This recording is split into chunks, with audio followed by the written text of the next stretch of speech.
Hello, हाँ जी, नमस्कार साथियों। प्रज्ञा इंस्टीट्यूट में आप सभी का हार्दिक स्वागत है, वंदन है, अभिनंदन है। सभी मित्रों का तहे दिल से स्वागत है। चलिए, जो प्रश्न आपके लिए सीरीज चल रही थी उसी सीरीज को आगे बढ़ाया जाता है। यह सभी प्रश्न आपके यूपी पुलिस, यूपीएसआई, यूपी पेट, यूपी ट्रिपल एससी, यूपी लेखपाल, यूपी फॉरेस्ट गार्ड, ठीक है, सभी परीक्षाओं के लिए बेहद इम्पोर्टेंट सिद्ध होंगे। MP SI, Rajasthan SI, MP TET, Rajasthan TET, UP TET, super TET, TGT, PGT, सभी परीक्षाओं के लिए प्रश्न बेहद इम्पोर्टेंट है। इसी श्रृंखला को आगे बढ़ाते हुए शुरुआत की जाती है प्रश्न।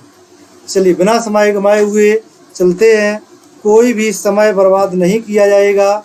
हो जाओ तैयार। संज्ञा की दुरुक्ति, देखो क्वेश्चन क्या है। संज्ञा की दुरुक्ति हो तो उनके बीच कौन सा चिन्ह प्रयोग किया जाता है। अभी बताया था हमने जस्ट कि संज्ञा की दुरुक्ति होने पर योजक चिन्ह प्रयोग किया जाता है। जैसे धीरे धीरे, क्या है शब्द, धीरे धीरे, या कौन सा चिन्ह हो जाएगा ये बीच में, दुरुक्ति चिन्ह। कौन सा चिन्ह हो जाएगा, दुरुक्ति चिन्ह।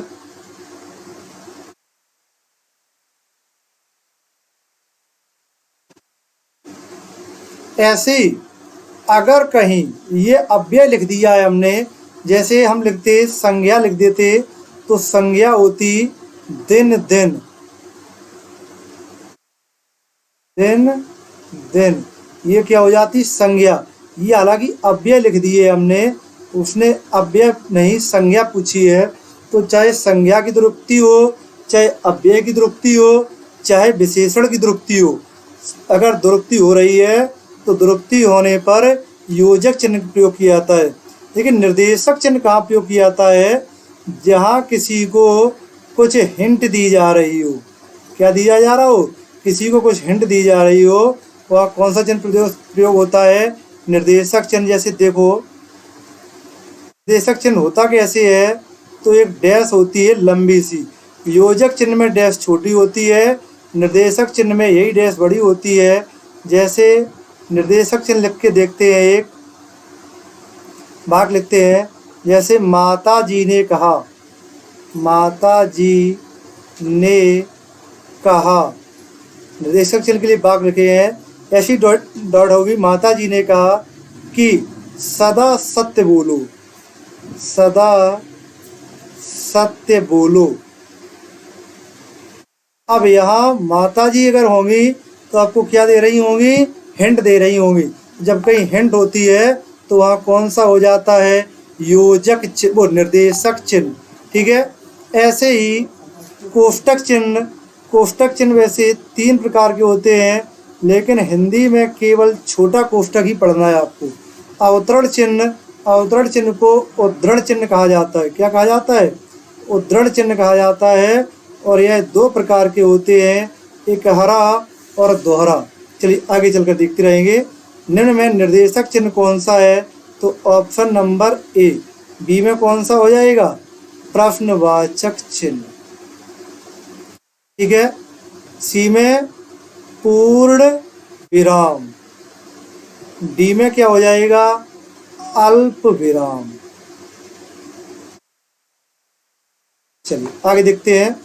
अल्प विराम का चिन्ह है, देखो option number see the correct answer. ऊपर वाला यहाँ क्या है, अर्ध विराम, क्या है, अर्ध विराम। ये क्या है, विस्मयादि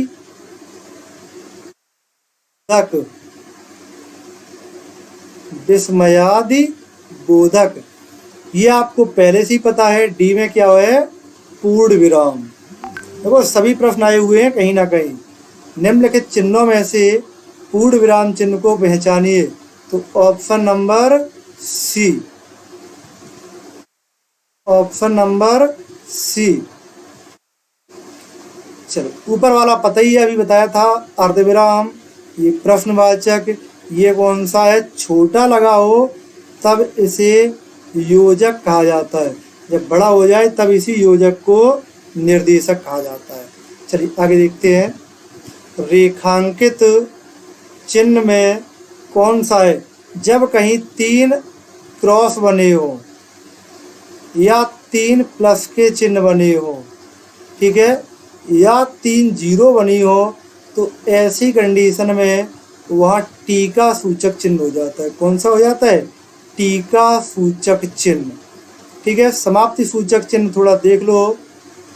समाप्ति सूचक चिन्ह, यहाँ एक लाइन, जीरो, फिर लाइन, ये कौन सा हो जाता है, समाप्ति सूचक चिन्ह। आगे चलते हैं।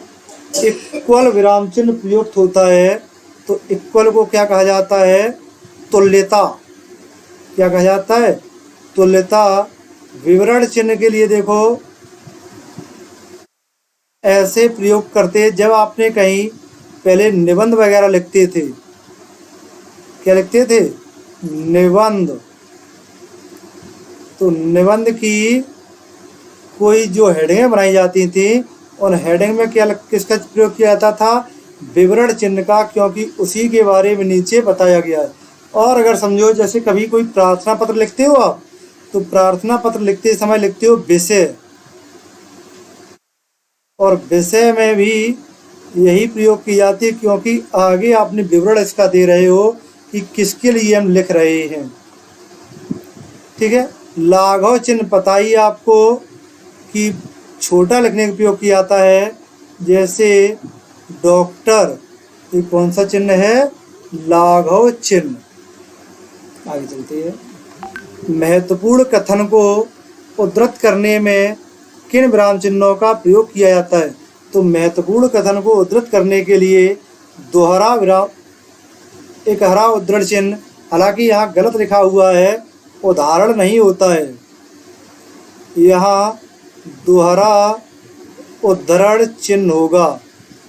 ठीक है, तो अगर कोई महत्वपूर्ण कथन है, जैसे तुम मुझे खून दो, तुम मुझे दो, खून दो, मैं तुम्हें आज़ादी दूंगा, मैं तुम्हें आज़ादी दूंगा, तुम मुझे खून दो, मैं तुम्हें आज़ादी दूंगा, ऐसे ये कथन लिखे होते हैं। तो इन स्लोगनों के लिखने के लिए दोहरा उद्धरण चिन्ह का प्रयोग किया जाता है।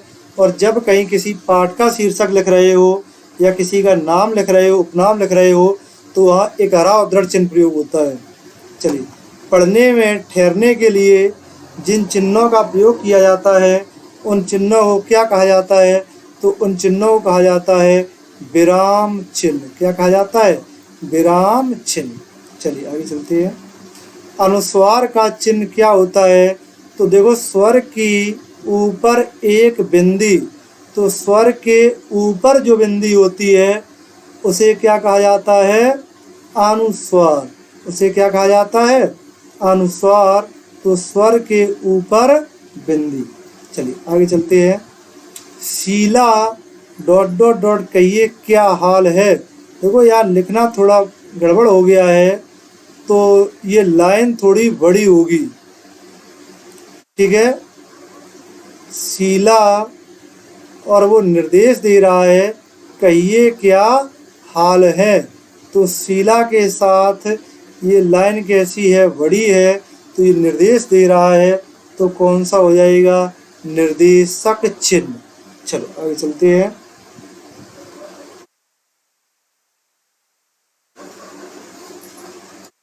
वाक्य को समाप्त करने के लिए जिसका प्रयोग किया जाता है उसे कहा जाता है पूर्ण विराम। तो ऑप्शन सी लिख लो, पूर्ण विराम। विराम के बाद वाक्य कैसा हो जाता है, समाप्त हो जाता है। आगे चलते हैं। लड़के को बुलाओ का सामान्य बहुवचन बनाए। देखो लड़के को बुलाओ, लड़के को बुलाओ, तो लड़कों को बुलाओ। ऑप्शन ए और बी देखो, लड़कों को बुलाओ दोनों में अंक की बिंदी, लेकिन यहाँ बुलाओ पर ओ की मात्रा है, तो आंसर कौन सा हो जाएगा? B. B is the correct answer. चलिए आगे चलते हैं। पत्ती का बहुवचन रूप क्या है? तो ऑप्शन नंबर डी, पत्ती का बहुवचन क्या हो जाएगा? पत्तियां। देख रहे सभी प्रश्न आए हुए हैं कहीं ना कहीं, ये यूपीएसआई का आया हुआ प्रश्न है। यहाँ घट नहीं है, यहाँ है घटा। ठीक है, शब्द क्या है? घटा शब्द का बहुवचन बनाइए। तो जब कहीं स्त्रीलिंग शब्द का बहुवचन बनाना हो तो क्या जोड़ देते हैं? अय जोड़ देते हैं। तो option number B is the correct answer. मेज का सामान्य बहुवचन क्या होगा?